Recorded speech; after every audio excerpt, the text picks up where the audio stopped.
Good evening, everyone. I'd like to call to order the Papillion-La Vista Community Schools Board of Education meeting for August 8th, 2022. Really loud. Please rise for the Pledge of Allegiance.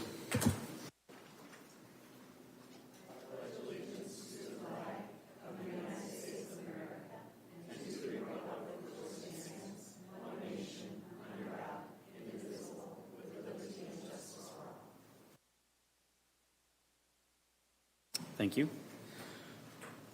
Roll call, please. Here. Mr. Bailey? Here. Here. Here. Ms. Fisher? Here.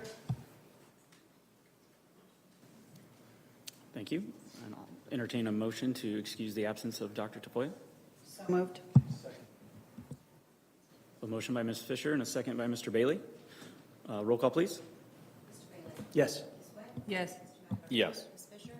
Yes. Mr. Lewis? Yes. Motion carried. Thank you. I'd like to also note the open meetings law posted at the entrance of the boardroom. All right, that concludes Section 1 call to order. Moving on to Section 2 communications. Item A is our recognition for the evening. Dr. Rickley. Thank you very much, Mr. Lotus, members of the board, and for our community members who are with us this evening, thank you for joining us. For those of you that haven't joined us before, we try to make time on our agenda at least once a month, if not twice a month, to make an announcement regarding students or staff who have somehow distinguished themselves in some type of exceptional way. Tonight, we are honoring one such individual. He's actually going to get a couple of shout-outs tonight, but more on that in just a little bit. Our honoree this afternoon, is James Razor, who is a senior at Papillion-La Vista High School. He was named a National Music Educators Association National Choir member. And if you're not familiar with kind of the criteria that we use as a school district for these recognitions, as a general rule, we ask that they receive some type of state-level honor or championship or some type of national honor or championship. And James's naming to the National Music Education Association National Choir certainly qualifies as that. James was named a 2022 member of the National Music Educators Association National Choir. When students make Nebraska All-State, that is from across the entire state, they're eligible to audition this summer for the National Choir. No more than 2 students per state are eligible, regardless of the voice part. So needless to say, this is an incredibly high honor. The National Music Ensembles will be in Washington, D.C. this year from November 3rd to 6th, and James will be part of that. James, we are so very proud of you. Please come on down and be recognized by your Board of Education.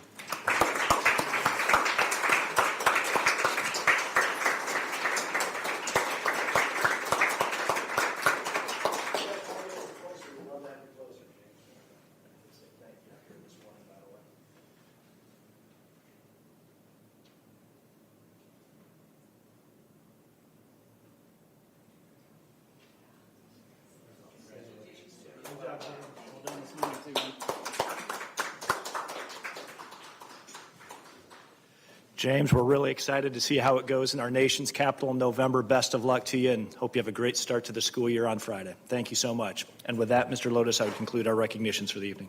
Thanks, Dr. Rickley. And for the audience, in person and watching on YouTube, James was also our national anthem singer this morning for the welcome back to teachers and staff. I hope Marty Cordero was listening this morning in his office, because if you don't get a Storm Chaser invite soon, they're missing out on something pretty special. So thank you so much for singing this morning and doing such a beautiful job. Absolutely. Well done, James. All right, that concludes item A under Section 2 Communications. Moving on to item B, public comment for items not on tonight's agenda. Again, when I call you up to the desk and microphone, please state your name and address for the record.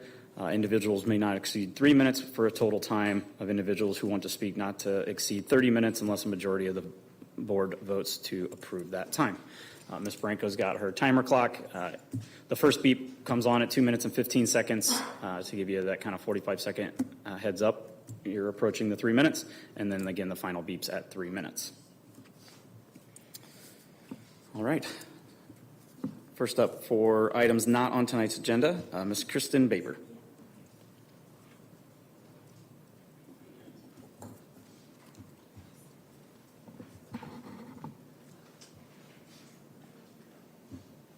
Hi, Kristen Baber, 1805 Franklin Drive, Papillion, Nebraska. I'm basically here just to say how excited I am for the upcoming school year that starts this week.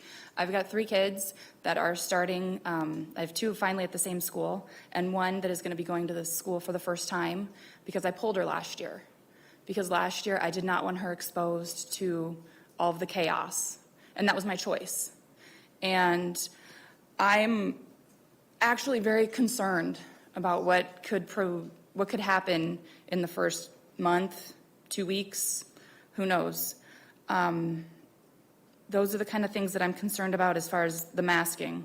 I'm nervous about other things that she's exposed to, but mostly the masking. I mean, there's books that I don't agree with. There's, things that she's going to be exposed to. But I think those are all okay because eventually she's going to be exposed to things. It's life. And then she comes back home and I reset her. I'm the mom. I'm the one that guides her. But with the masking and being at school for 8 hours, that's not something that I can tell her, oh, it's okay. The teachers think it's okay to put you in a mask. Because even seeing everyone here tonight without a mask on, the camaraderie was so much more than when I've seen you with a mask on. Now just imagine you're a 6 and 7-year-old and you're told, oh, put this on, it's okay, by an adult. How are you supposed to react to that? How are you supposed to be? And it just makes me very nervous. And I'm very excited though. I'm very excited for the upcoming school year, and I really hope and pray that everything goes well. That's it.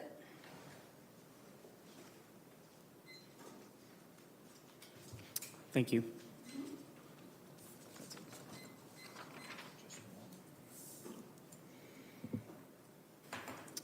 All right.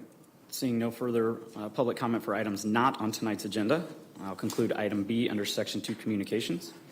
Moving on to Section 3, our Superintendent's Report. Dr. Rickley. Thank you very much, Mr. Lotus, members of the board. And again, for our community members who are with us this evening, thank you for joining us, as well as those that may be watching at home on YouTube. Welcome to your Board of Education meeting. We are officially in back-to-school mode. We had our staff kickoff event at Werner Park this morning, 7 o'clock. I don't know who dialed up the weather. I don't know who was responsible, but it was just a gorgeous Nebraska morning, a little bit cloudy, but the sun broke through the clouds about halfway through, and it ended up being a terrific event. For our community members that may not be aware, we have all 1,800 staff members attend. We have a short program. We have business partners. We announce our Teacher of the Year award winners, and it's just a really special day to kick off the school year. What I think was perhaps most special about this year's activity was almost all student-led. Most of you may be aware of the Bond Squad, those Papillion La Vista Community School students that were auditioned and selected to serve as the spokespeople for our bond projects, and they've also helped us out with some different video productions. So Ms. Iman and her team utilized our Bond Squad members, and they just could not have been better. When you look at all of the students, the ones with speaking roles, the ones that introduced our speakers, they're just exceptional kids. And the future of this country is pretty bright if that group of kids that was before us this morning is any indication of the quality of the talent that we have in this community. So extremely, extremely proud of them. Also wanted to thank James again and his family for making it out. I know they left already, but James has a gorgeous voice, and to stand up in front of almost 2,000 people at the ripe old age of 17 years old and belt out our national anthem is nothing short of spectacular. So really, really proud of James. I do have just a couple of other announcements not related to the back-to-school gathering, but before I get to that, with Ms. Iman's help, I'd like to cue up the back-to-school video so that the rest of the meeting is shared.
Thank you very much, Ms. Iman, and for your team for putting that together, Chantel Green in particular, who's quite gifted at video.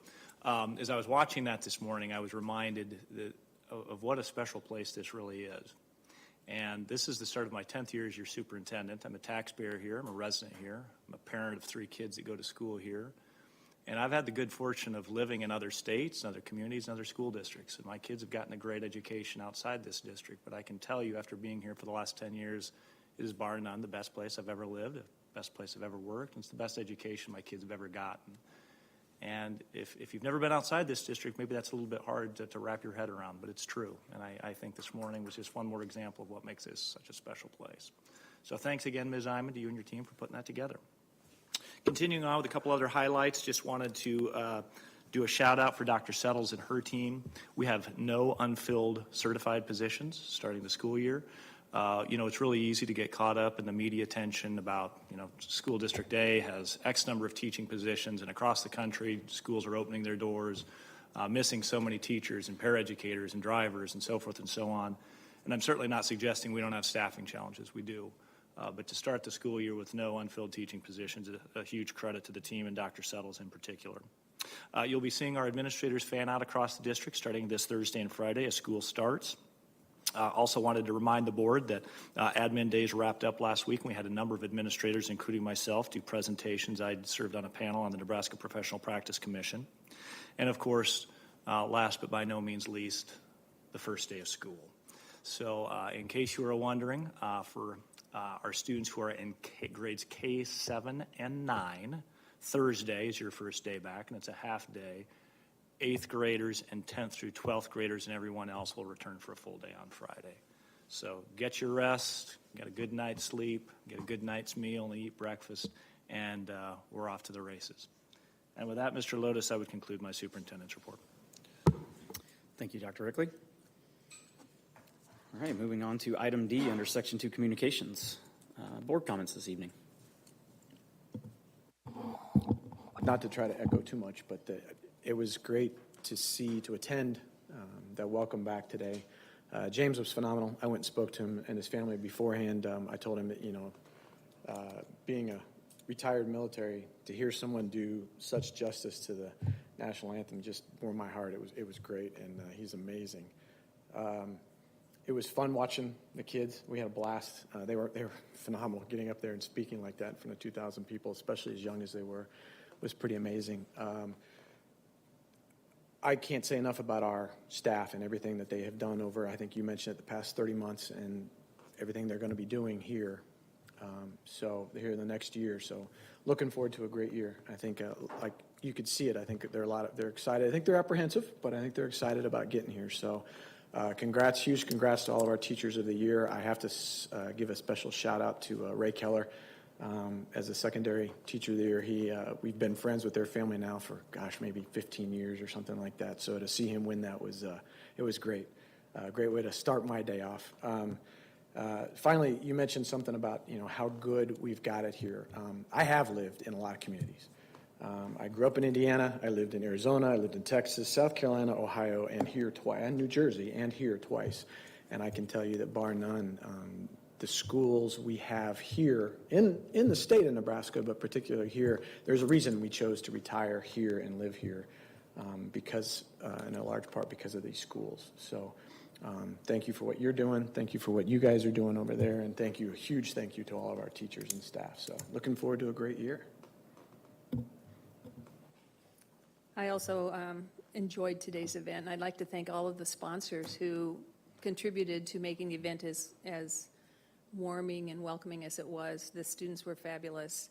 I also attended my grandson's first day of school check-in at La Vista Middle School, and it was the smoothest thing I've ever seen, especially the tech checkout. Thank you, Ms. Baranko, for being there and helping us with that. And it was amazing how quickly it went and how friendly the staff was. And my grandson is really looking forward to his first day of middle school, or junior high, aren't we? Yeah.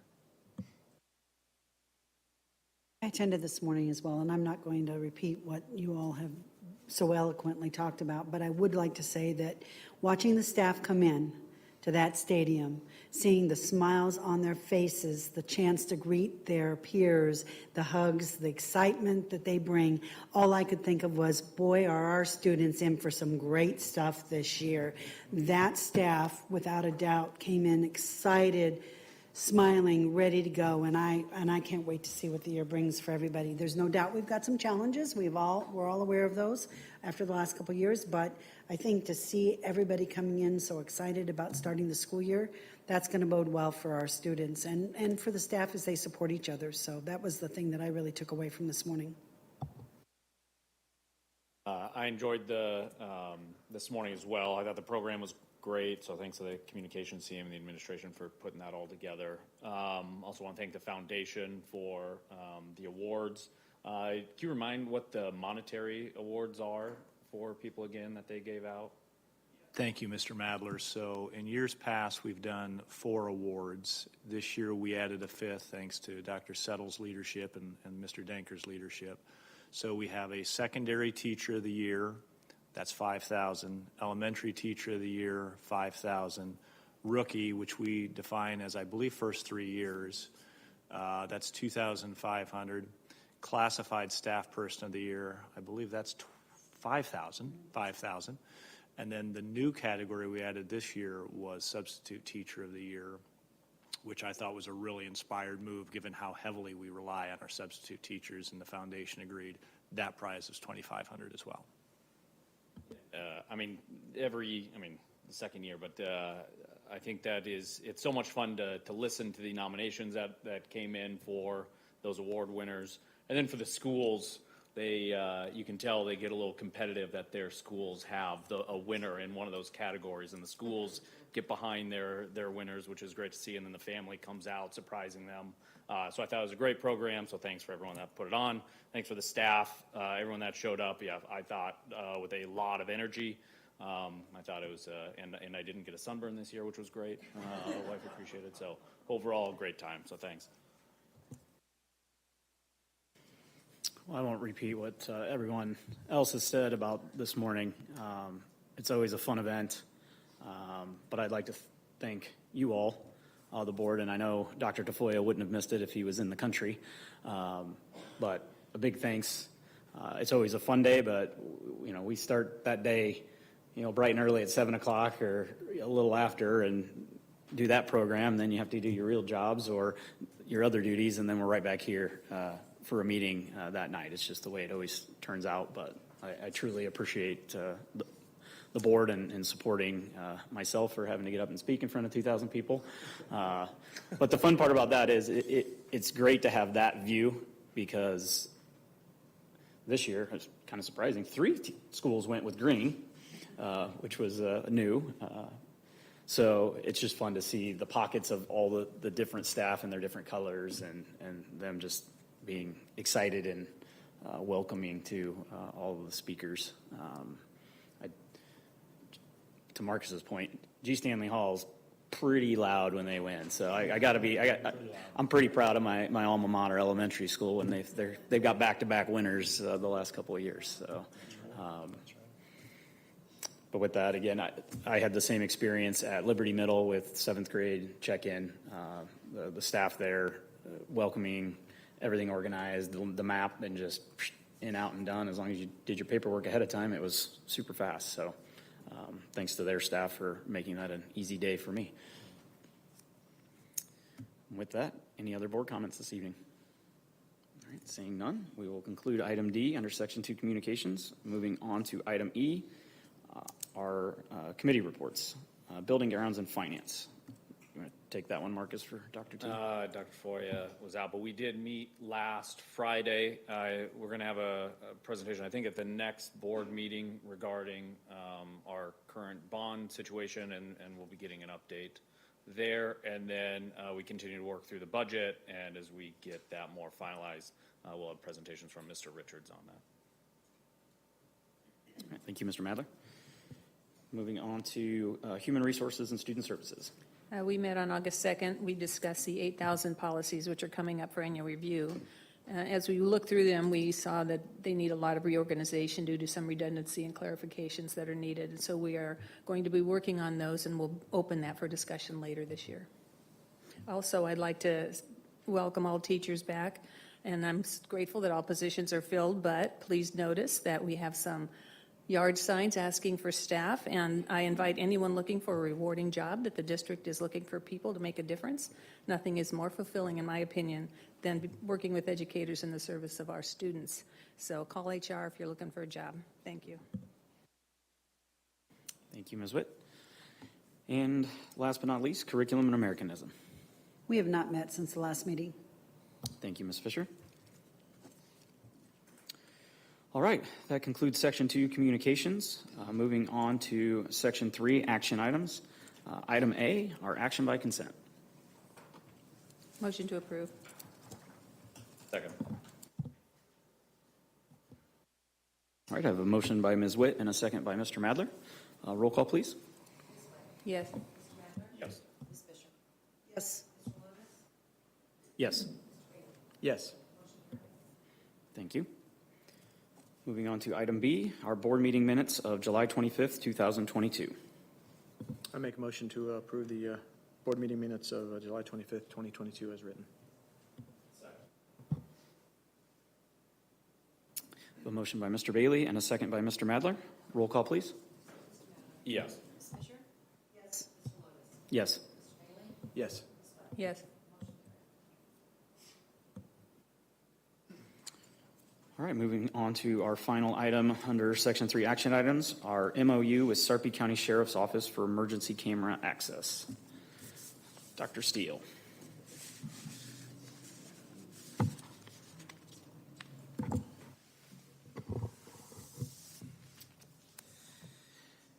Good evening, members of the board. As we discussed at the previous meeting on July 25th, for the board's consideration tonight is a memorandum of understanding.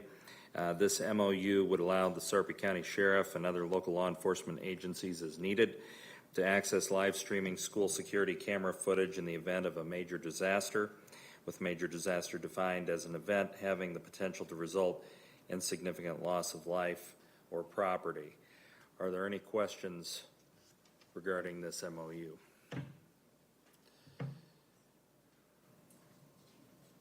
I don't have any questions, but I will say that I appreciate that it's not for all events, that it's limited to major events, major emergencies and disasters. I do appreciate that it's being done for the support of our students, our staff, and our community from a safety perspective, but also for our law enforcement so that they can give the best response possible in times of crisis. So thank you for the work that's been done on this. Thank you. I also didn't have any questions, but every time I had one, I read through it and found the answer. So you did a good job putting this MOU together. I think it's very complete, and it meets the needs, hopefully, for quite a while. Thank you. Dr. Steele, it's hard to walk into anywhere in our society today, whether it be a mall, a gas station, a parking lot, without being captured on live video of some sort. That's just the reality of the world we're living in. That said, do you have any concerns about cameras perhaps being accessed by law enforcement inappropriately? I mean, are you confident that this memorandum of understanding puts sufficient guardrails in place where if there were a parent or a community member at home that had concerns about inappropriate use of the cameras, that this MOU adequately addresses that? I am confident that it addresses those things. Number one, there are provisions in the MOU regarding consent to have access to the footage. In addition to that, any footage that might be stored before it is disclosed to any third parties, it would require the agreement of both the law enforcement agency and also the school district before that would be disclosed. So I think we have some good guardrails in there for those protections. Dr. Steele, can you remind me? So, I mean, we had I guess, a similar understanding. This is more related to, live access versus if there was an incident or law enforcement in the past could request. I mean, obviously, we didn't have cameras everywhere like we are doing now, but prior to this understanding, there was, they could request video footage That's correct. through our other policies. Yes. Okay. That's correct.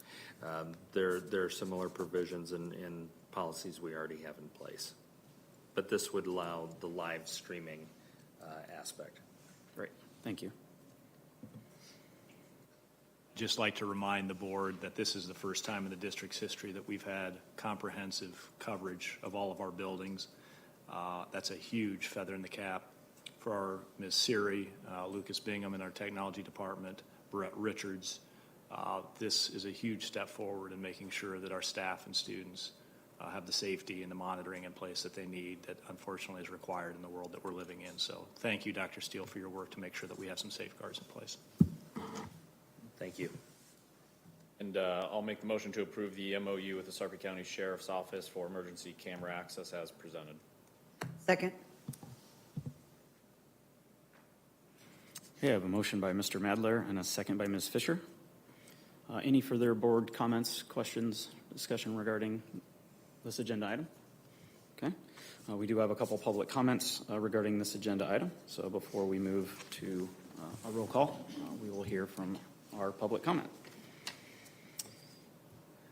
Again, when I call the individuals up to the podium, please state your name and address for the record. Individuals are limited to 3 minutes with a total time not to exceed 30 minutes unless a majority of the board votes to approve extending allocated time on this agenda item.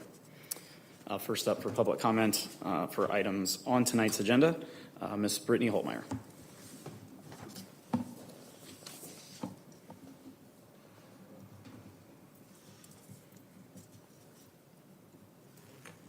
Welcome. Hi, Brittany Holtmeyer, 2007 Ridgewood Drive. So I had my own questions last board meeting, but I wanted to see if anybody else had any questions regarding the memorandum. And it had seemed that nobody did have questions besides a comment from Ms. Fisher. So I had sent an email to Dr. Rickley stating my questions, and I do have quite a few, so I'll read them as fast as I can. And then his response, but I'll also post this onto our Facebook page. So just telling him I have my own questions. From the Genetech, what product did our district purchase? And please provide the list of schools that will be using this company. Will the cameras be internal or external? If internal, please provide if they'll be in the hallways, classrooms, and where they'll all be located. Gyms, bathrooms, hallways. Are these visual only, or is there also audio included? Regarding the liability privacy, how is the district going to handle the surveillance footages and privacy issues? Do we have liability coverage regarding surveillance? Are these cameras capable of zooming in on text messages? Don't you think that this is an invasion of privacy and you are taking away teacher and student rights? You are painting a picture. Had these cameras been in place at La Vista West when one of our students walked out of the buildings, would we have seen no one was supervising him? Would we have shown the negligence? With this situation, these cameras would have been great. You had talked about the school shootings that have happened the last 3 years and mentioned the more quickly we can give access to law enforcement, we know the likelihood of them responding goes up. Prior, how would you have handled a shooting situation? Would the police have to check cameras first before entering the building? With these cameras, are you also going to be using them as contact tracing cameras?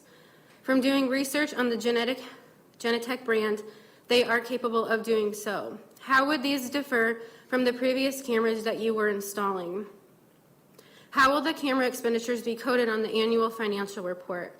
I'm interested in the actual budget codes the district used, and I would like to know if the reporting of the camera expenditures was reported for the 2020-2021 school year or 2021-2022 school year.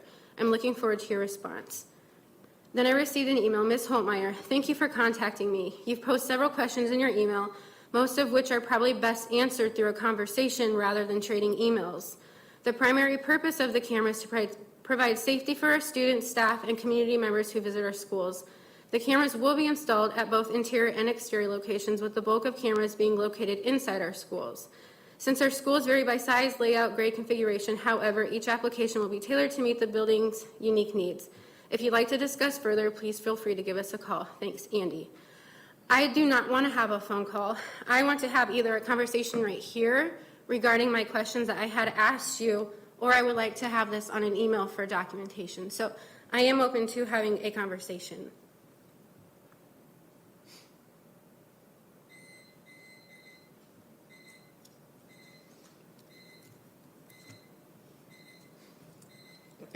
Does he want any, is he gonna have a conversation? Oh, he's allowed to though, just to let everybody know. Thank you.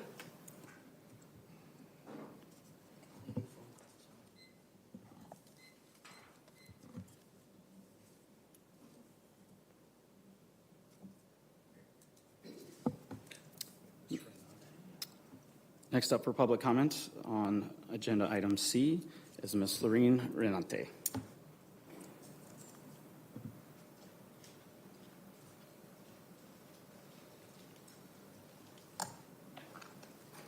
Good evening, Lorene Renante, 1108 Park Drive, Papillion.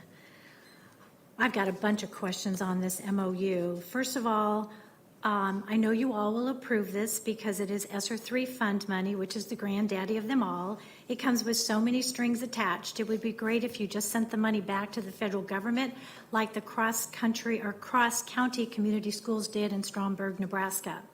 So what did we do before ESSER money? This is all taxpayer money, local property taxes, state income taxes, and federal income taxes. We are all paying for this, including all of you here tonight. The question is why are we allowing financial power, meaning the federal bureaucracy, to control our civil liberties? There are privacy issues and ethical issues with this surveillance. I believe in personal private property rights, which includes the sovereign body free from someone always watching. Have you been to the Genentech website? Have you thought of how intrusive these cameras are or will be? Did you think of the next concern? And then what? This is a global company, and if I'm reading the agreement correctly, Genentech owns the cameras for their own purposes. What does that mean? How are these cameras and a joint agreement to stream live data going to protect anyone? The cameras cannot stop something. They can be hacked, and then the data could be streaming live to the whole world. What does it mean the school district will share the video for maintenance training purposes? What permission does each parent need to give? What do I need to give as permission? I don't want my personal sovereign body out there for training purposes. Can the books a child is carrying be read? Can a text on someone's phone be read? Can we see anything inappropriate that someone is viewing or doing? Is this going to be the Born Identity or the Minority Report? How much can they zoom in and see what is going on? Is this just for students, or will staff and administration be under the zooming lenses? This agreement seems vague and confusing at who really owns the data. Can I get a copy of any video whenever I want? It states public. I am the public. In section number 5 in the agreement, it states, for purposes of the MOU, the school district shall designate no fewer than 2 persons, the school district contact persons, at least one of who will be available to authorize the sharing of live streaming video as described. So does that mean only one person will have the ability to approve live streaming? Who will that be? Where will there be backup? What if that person's not available? How will that decision be made? A unilateral decision seems very frightening to me. Parents and citizens, wake up. Stop saying it is inconvenient and you cannot attend a board meeting and get involved. It is your tax dollar that is continually funding these policies. It will be very inconvenient if something happens to your child. That will be inconvenient. Thank you. Thank you.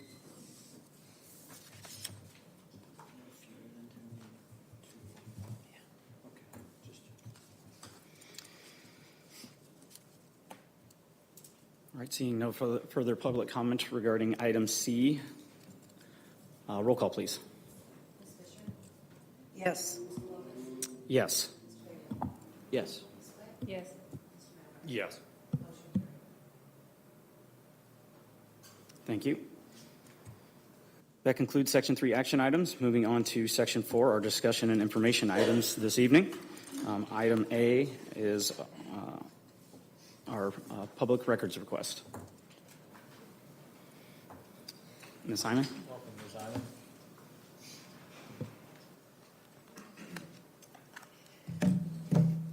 Thank you. So what we did is we looked back over the past year, starting with June 1 of 2021 to August 1st of 2022. A few things about this report that I just want to clarify. One is that we've basically recreated it. We didn't necessarily track every single public record that we had. So these are our absolute best estimates on time. There's not necessarily documentation for each public record and how much time it took, but I do feel really confident in the estimates that we've come up with. Moving forward, knowing that this is a wish of the board, we'll maintain a database that keeps track of each of the public records, what's happened with each of those records, and exactly how much time and whose time was involved in it. So I thought it was important to just start with what is a public record. And public records, this is the Nebraska statute, all records and documents, regardless of physical form, belonging to the state and its various political subdivisions, department, boards, and commissions. So it's really wide open. It's basically anything that's in our possession as a school district can be a public record. One of the things that I think is really important to clarify under this definition is we don't have to create something. So if a form exists in a certain format, that's the format that it's given. We don't have to create something into a different format because that's the way it was requested. So it's basically as it currently states, as documents and information is available to the school district, we will share that information if requested. Just a few guidelines that I thought was important to clarify as far as administering public records. So when you get a public records request, we have 4 days to respond, 4 business days. So if it comes in on a Friday, Saturday, and Sunday, do not count in those 4 days. So we respond within 4 days. Within those 4 days, we have to respond with the details of that public record. That doesn't mean we have to fulfill the whole public record request. It's just that we have to respond and explain exactly when we will be able to fulfill that public record request. What we can and cannot charge for is often a question that I get. We cannot charge for any attorney fees.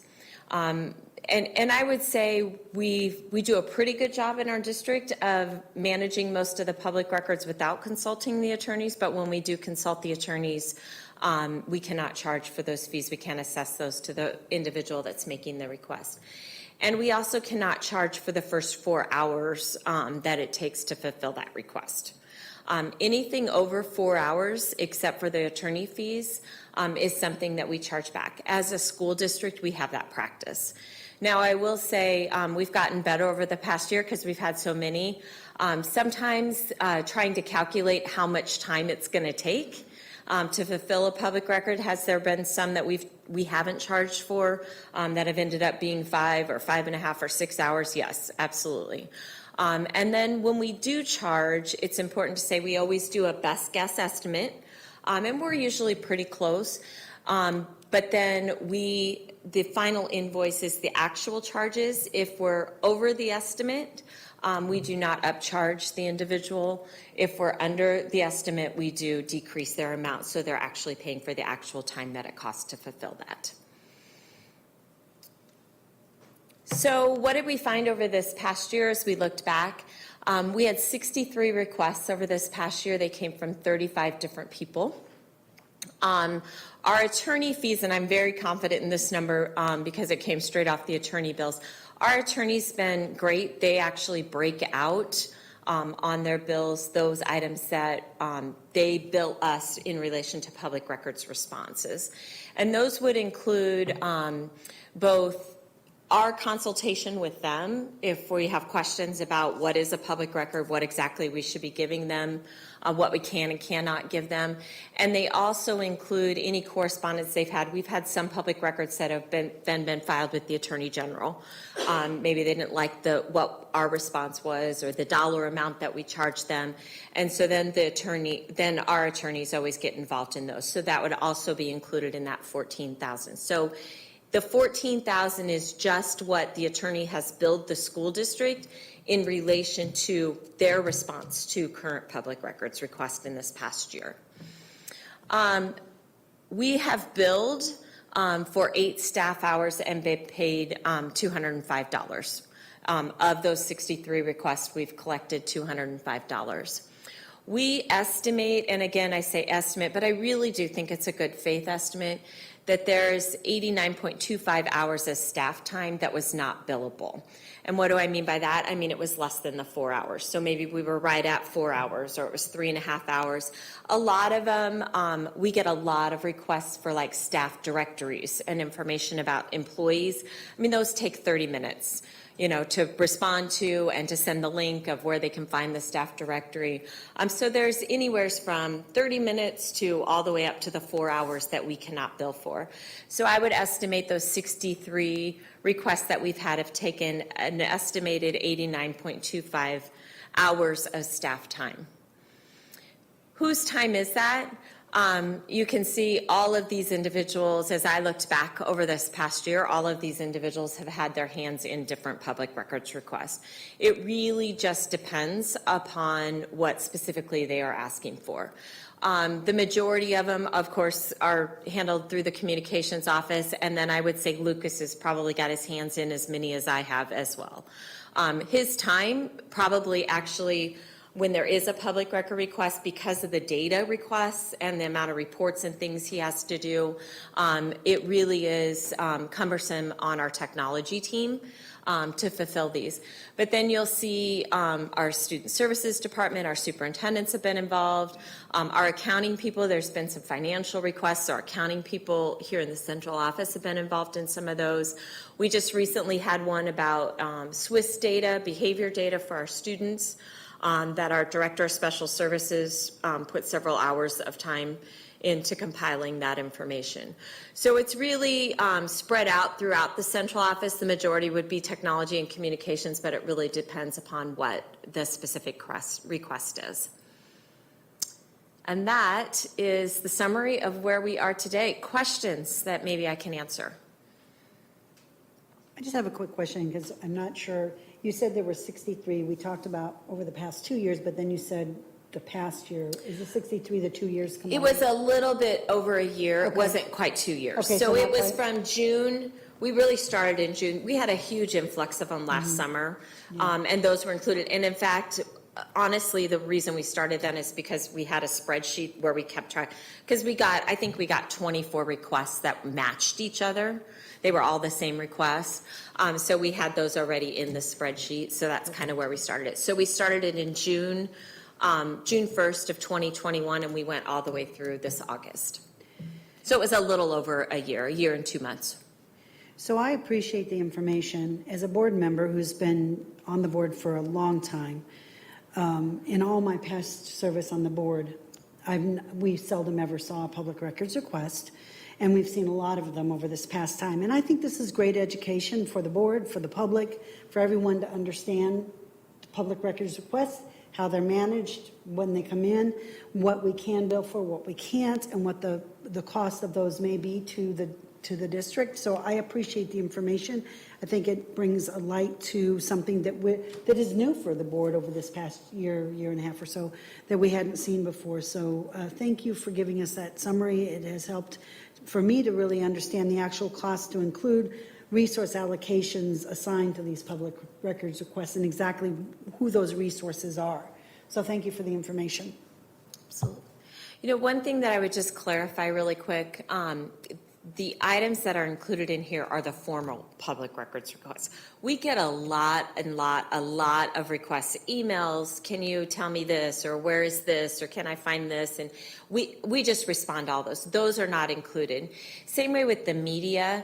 When we deal with media requests, we deal with a lot of media requests. I think there were about 4 included in that were formal public records requests, written as public records requests from the media to the school district. So it was only if it was a formal specific public records request did I include them in that number. I do have one question. I just want to kind of clarify this. I guess you said there was 89 and a quarter, looks like not billable hours that you spent. These are hours during your normal workday, correct? This isn't like you coming in after hours. This is time taken away from your normal day to fulfill these, correct? Absolutely. Though I will say, I frequently get a fulfilled public records request from our technology department after 10 o'clock at night, between like 10 and midnight.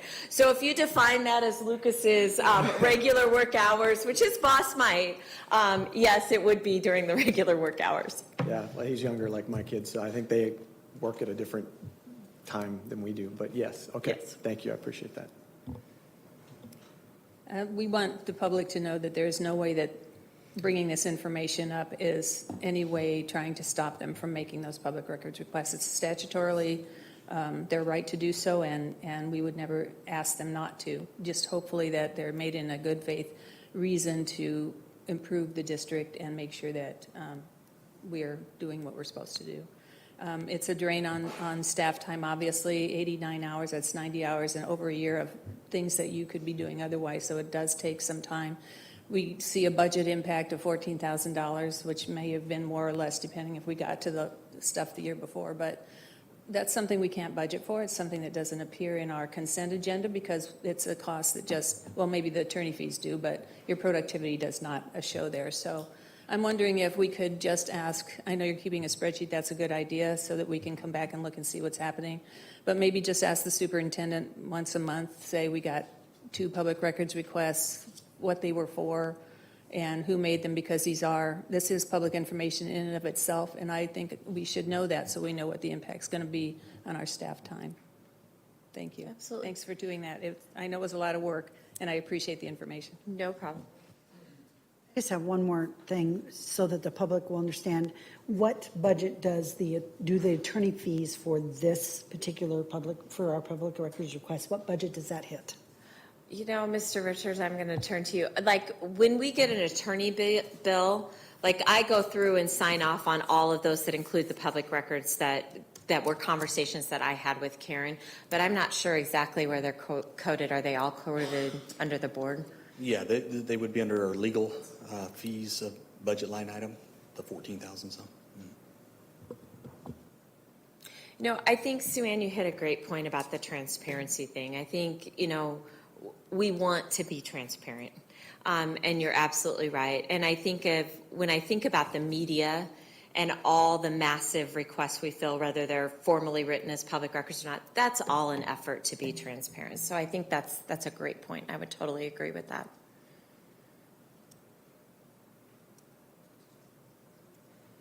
Any other board comments, questions? Seeing none. Again, thank you for the information. Truly appreciate giving us some knowledge this evening. Thanks, Ms. Simon. All right, and seeing no public comment on items on that agenda item, we will conclude item A and move on to item B, our student enrollment. Dr. Settles. All right, hello there. So this is something we're looking at every day, multiple times a day this time of year. I do want to make sure, though, that you understand that the data I'm about to share is accurate as of this afternoon. It's probably already changed in the last few hours, but because we're adding new families all the time, and we're getting requests for student records from other places of students who have moved out regularly. So this should just be considered a snapshot. So just to kind of let you know where we're at right now, and I'm going to first start with our K through 12, as we are currently set to begin the school year with 11,696 students, K-12. That is an increase of 195 students from where we finished the school year in May, and it's 50 more students than we had by last October's official count. When you include our preschool students, which those continue to add throughout the year, when you include preschool along with our K-12 and our students who are at Project Search and YATP, that number to start the year is at 12,046 students. Our greatest increase has been at the high school levels, at both high schools. So our total increase at high school is 118 students. So you can tell that's where the vast majority of the increase came from. That was 118 more students than last year's October official count. Our current class size at the elementary level is 19.85, but I will tell you that number could still change here in the next week or two, as we still have several classes that we are watching numbers for, and truly we are at a point where we wait and we see who is actually reporting on Thursday and Friday and make some decisions about possible added sections. I will be back, though, in October to share those official numbers for the 22-23 school year. Any questions thus far, though?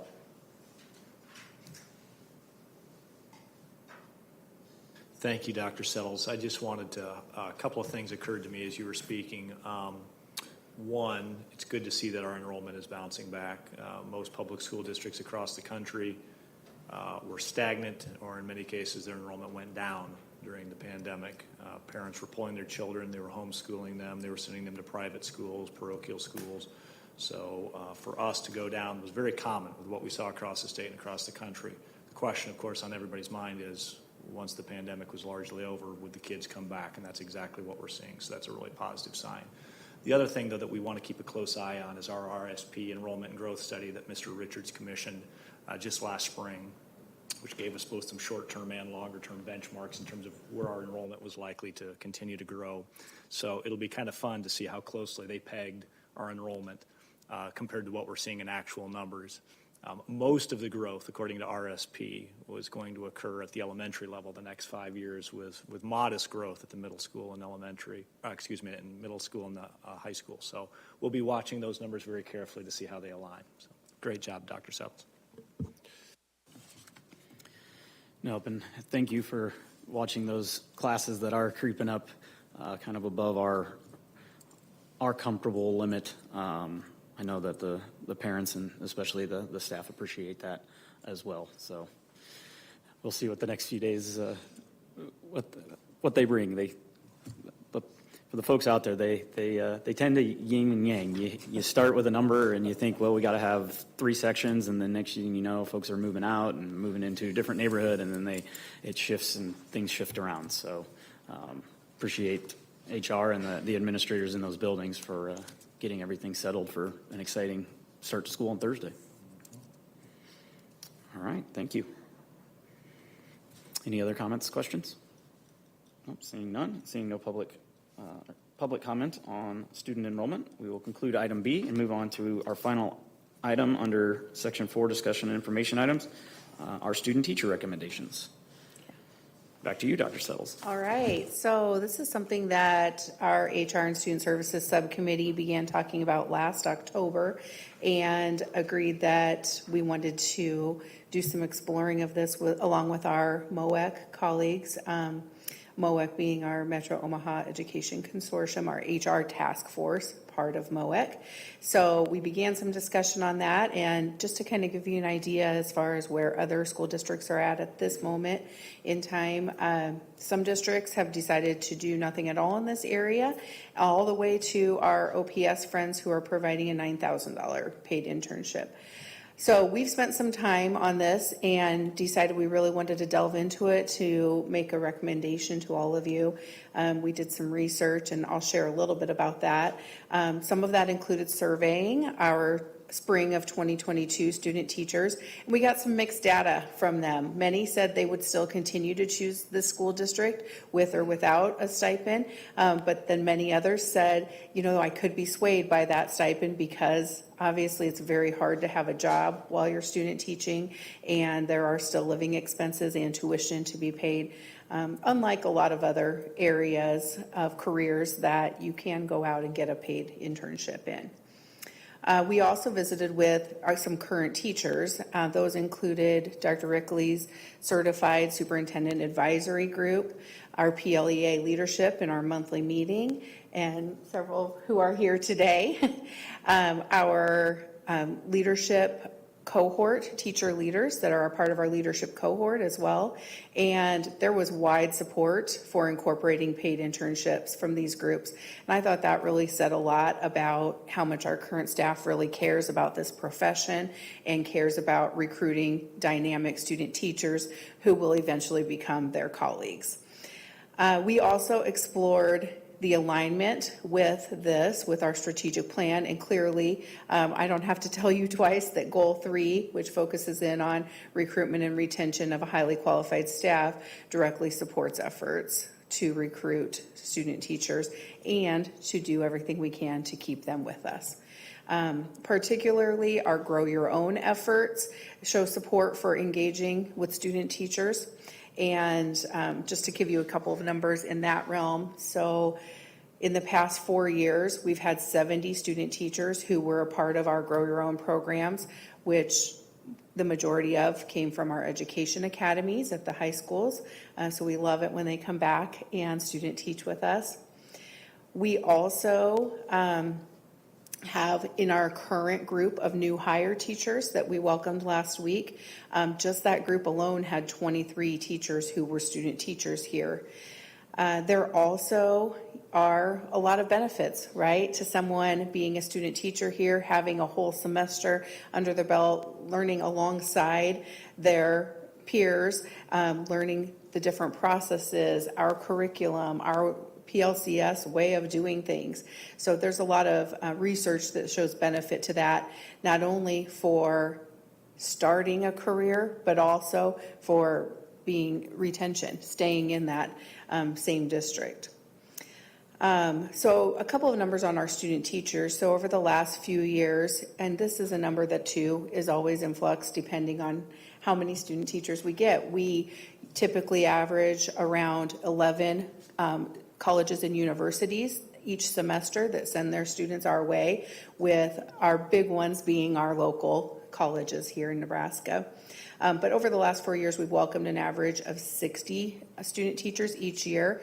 The fall tends to be much smaller than the spring. And like, for instance, this semester we have 21. We, on average in the spring, have had around 40 student teachers. So we're ready to make a recommendation to you all and feel really confident about this and have really thought this through, but it is our recommendation that this board include in the general budget paid internship stipends for student teachers of $3,000 per semester. Those would be paid in increments over 4 months. In addition, especially with this being a negotiating year, we'd also like to continue to cooperatively look for innovative ways that we can attract and retain student teachers to our school district. Finally, we've explored several ways of how we'll measure the impact. So we know this is a recommendation we're making to you for this year, but we want to know, is this something that has some great lasting effects? So we'll be looking at things like retention data for those that we eventually would hire on, as well as I think anecdotal data will be important in that realm. So you'll see more of this next at our next meeting. You'll see a recommendation, as well as those that are on the Buildings and Finance Committee know that this is something that they'll see in the general budget. Any questions? Yeah, I have a couple questions for you. The student teachers, when do they teach in our district? Is it Monday through Friday, or do they only do a certain number of days a week? Or? Yeah, most are Monday through Friday. Okay. We do have a couple of universities we work with that will go like a Monday through Thursday, and then have them back in there at their college on a Friday, or have some online things they do on Friday. Most are a one semester situation, but there also are a couple of universities we work with that have done some different things with resident student teachers where they spread it out throughout an entire year. Okay. The reason I'm asking, and hopefully I'm not overstepping my bounds here, but I was talking to some folks for OPS, and they said that yes, the student teachers are getting the $9,000 stipend. They only teach Monday through Thursday, and they are not allowed to substitute teach on Fridays in the OPS district. So I thought that was interesting. I mean, I don't, double paying or whatever, but so, a couple of these are asking the questions, well, what do we do for Fridays if we have Fridays? Obviously some universities are saying, hey, Fridays are for classes, but if there are student teachers that aren't teaching, some of them may want that Friday off, but to be able to substitute teach. So I just wondered when our student teachers taught, and how that worked. So we also do allow our student teachers to substitute if their university allows for it. The universities give a limit as far as how many days they'll allow for that. In the last few years, they've increased those limits, thankfully, and it's made a big impact. But I'll tell you, that's a huge cooperation by our outstanding teachers, because as a cooperating teacher, they assist with the substitute teaching so that their student teacher can remain with their class. So it's a big commitment for everyone, kind of one of those things that it takes everyone to make it work. Yeah, okay, thank you. I may have missed it. Did you say how many teachers we generally have annually? Yeah, around 60. Okay, Mhm. thank you. And that's been our average for the last 4 years. That's for both semesters, That's total for the year. total for the year? Yeah. So with 3,000 per semester, it'd be 60 people times 3,000 for a budget impact. About 177,000. Okay, thank you. And is the 60, is that a good number of student teachers? Yeah, 'Cause I we know feel it, like you that's know, a can pretty take good additional number. time too. Yeah, yeah. As far as so colleges that have been wonderful about promising that they'll still spread student teachers out throughout all districts, which has been nice, because obviously, this is a question our students are asking now, and they can ask it and they should ask it, our student teachers. So, we do know that we had a couple of people decide not to come here because we had not yet announced any stipend. And so that's been something that, has certainly weighed into the decision as well. It'll be interesting to see if this, if we approve this in the budget, how, if some of that changes, if we get more of a desire to come here. And I know, it's getting more competitive, so the other districts are doing it as well, so it might be the other side. If we don't do it, we would end up getting less, but either way, I think it'll be, I know you'll track it, but I'll be interested to hear how it goes if this gets approved. Yeah, thanks. I think one of the factors that our community may not be aware of, our board certainly is, but most student teaching colleges require tuition payment for the opportunity to student teach. For example, when I graduated from UNL's Teacher College back in the mid-90s, I did my student teaching second semester senior year, and I had to pay for 12 full credit hours, which is basically a full-time caseload. So you are paying for the opportunity to go to work, in essence. What complicates things even further for our student teachers, at least when I graduated from teacher college, is we were strongly encouraged not to have a part-time job. You are focusing on your students, you are focusing on your craft, you're focusing on learning how to be a teacher. You don't have time for a 25-hour-a-week job at Target. So it is a real burden, not only in that you're paying to take the classes to student teach, but you're in many cases being encouraged not to have a part-time job. There's very few families that can afford to pull that off. To not have a job unless your family is independently wealthy or you're willing to take out significant student loans to finance your rent and your car payment, all that it takes to get through that semester or more of student teaching. So we think this is one small way to attract and retain some really top flight talent. And I remember when my wife was a student teacher 12-ish, 13 years ago before she got a job in the district, but yeah, that was the same. And the amount of hours that they put in, because they all are also treating it as a potential, months-long job interview. So they're putting in a lot of work. They're trying to put their best foot forward. They're trying to show and prove themselves. They're not just showing up each day, waiting to see what happens. They're putting a lot of time in outside of those classrooms as well. So I agree. I think, too, it's really important to note that piece that I shared of we are also considering other innovative ways besides here's a stipend. And we've got some really good ideas for this. I know all of our teachers have some great ideas for this as well. So I hope that this is just the first that you hear from us on it. I have to say, I appreciate the collaborative approach that you've taken by asking current teachers, by getting the PLE involved, to help us make good decisions around this. When it first came out, there was, a great conversation right immediately as people were starting to do this. But to take the step back, do the research, ask the questions, collaborate with others, I think it's going to set us up for good success. It isn't just about the money. The money's helpful. But to your point, we're looking at other things, too, that we think might be as beneficial or even more so intriguing to some than others. So I do appreciate the time that you're taking to make sure that we get this right as we move forward.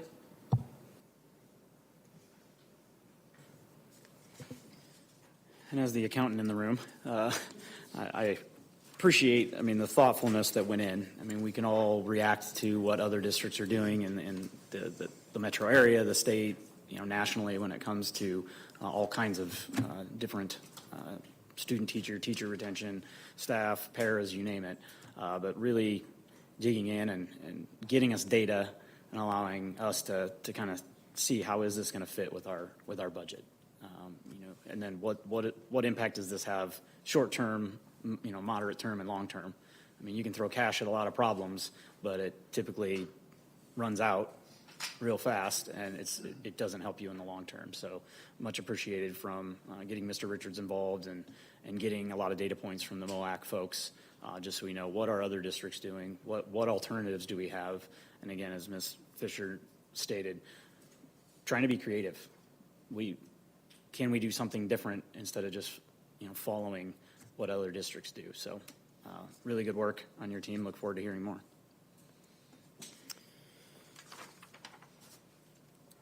All right. Any further board comments, questions?